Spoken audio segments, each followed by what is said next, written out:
White House goes green for St. Patrick's Day. The White House will turn a tad green Thursday as President Donald Trump receives Irish Prime Minister Leo Varadkar and a pot of shamrocks to mark St.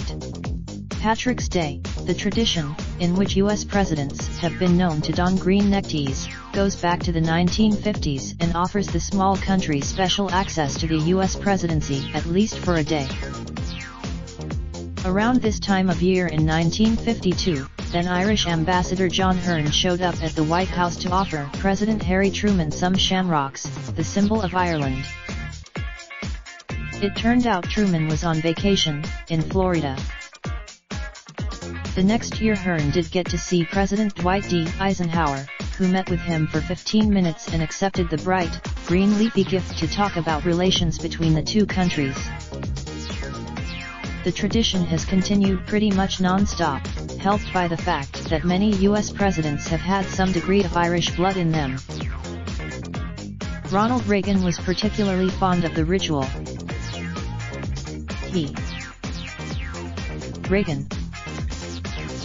There's Reagan and his sweet tooth. The visit by the Irish Prime Minister when Barack Obama was president, the water in a fountain on the White House lawn was dyed green as a chance to celebrate ties between two countries joined by waves of immigration from Irish people fleeing famine in the 19th century. But it also provides a special diplomatic platform for a country of just 5 million people, an entree that small nations do not normally enjoy with the world's superpower. In the 1990s, Irish leaders took this opportunity to press then-President Bill Clinton to help nudge along the peace process in Northern Ireland.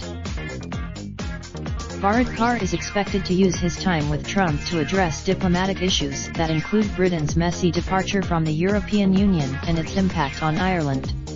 The latter is part. On a personal level, the two men are very different. Trump is 70. Last year at this time, they spoke about the situation of the many Irish living in America. That came during the Shamrock delivery session.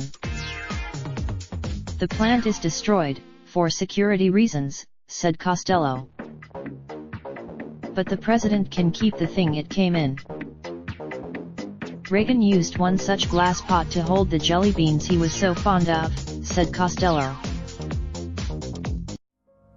Raindrop, drop top, top smoking, no cooking the hot pot. Fucking on your bitch, yeah, that. Looking up, open the park pot.